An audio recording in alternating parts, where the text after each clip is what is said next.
Hey everyone, and welcome. Today we're diving into something that's a fundamental part of how we all experience the world, sensory processing. You could call it the invisible force that shapes our reactions, our comfort levels, and really our ability to just get through the day. Have you ever seen this happen? Or maybe you know a child who seems totally unfazed by loud noises, while another one has to cover their ears at the sound of a simple vacuum cleaner.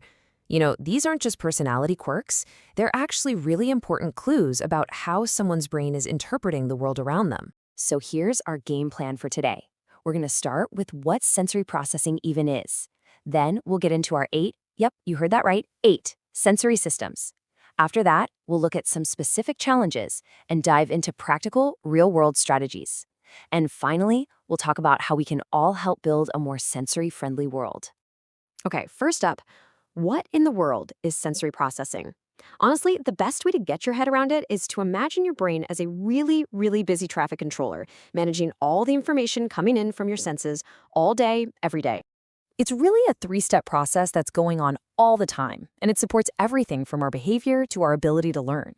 So first, our senses receive information. You know, the flash of a camera, the hum of the refrigerator. Then, the brain has to interpret that information. Is it important? Is it a threat? Or is it just background noise I can ignore?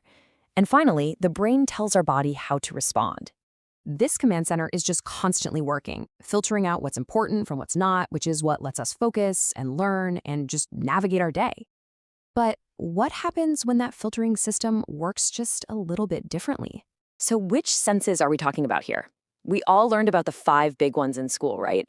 Sight, sound, smell, taste, and touch. Well, it turns out there are a few more hidden senses that are incredibly important for our daily lives. And here they all are, all 8 of them. So along with the familiar 5, we have the vestibular system, that's our sense of balance and movement. Then there's proprioception, which is our sense of body awareness, you know, how you know where your arms and legs are without having to look at them. And finally, there's interoception, which is our internal body sense. It's what tells us if we're hungry or thirsty or need to use the bathroom. These hidden senses are really the foundation for feeling secure in our own bodies. Okay, let's zoom in a little bit on 2 of the most dominant senses we have, our visual and our auditory systems. How we process light and sound has a huge, huge impact on our ability to function and just feel comfortable in our own skin. When someone's visual system is processing things a bit differently, you might see behaviors like these. A kid might bump into furniture a lot because they're misjudging where things are in space. A visually cluttered classroom can make it almost impossible to focus on a single task. And for some people, those harsh fluorescent lights in stores or schools can be physically painful, leading them to avoid those places entirely. But here's the good news. There are some really simple, practical strategies that can help. We can change the environment by dimming the lights or just tidying up a desk. We can provide tools to help manage the input. See, the goal isn't to eliminate all the sensory input, but to make it more manageable. And this really shows the power of simple tools. I mean, a pair of sunglasses or a favorite hat can give a person a sense of control over overwhelming light. It can turn a super stressful situation into one that's actually manageable. It's all about providing the right support at the right time. Okay, now let's think about sound. For someone with auditory processing challenges, the world can be an incredibly noisy place. They might overreact to something like a blender, or they might really struggle to filter out all the background noise in a cafeteria to hear what their friend is saying. But on the flip side, someone who is under-responsive might not even notice a loud alarm bell ringing right next to them. So let's move on to 2 of those hidden senses we mentioned earlier. The tactile sense, which is our sense of touch, and proprioception, our sense of body awareness. These 2 are absolutely fundamental to how we interact with the physical world around us. So let's see how these senses can affect how we interact with things. Challenges with proprioception, that sense of body awareness, can lead to what looks like clumsiness, or maybe using way too much force when playing with a toy. And then there's the tactile system. Difficulties here might mean that a child finds the tag on their shirt or a wool sweater absolutely intolerable. Or conversely, they might crave the deep pressure of a tight hug or a heavy blanket to feel calm and secure. Okay, so we've identified some of the challenges. Now for the big question, what can we actually do about it?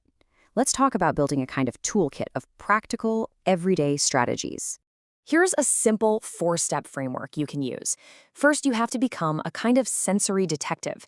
Observe what seems to overwhelm or, on the other hand, calm a person. Second, adapt the environment where you can. Third, provide tools that help them regulate their own sensory system.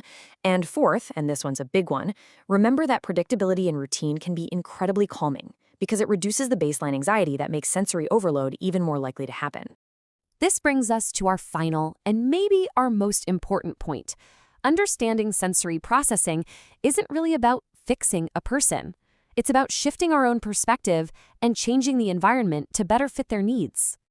This is the ultimate takeaway right here. It is not about changing the person, it's about empowerment.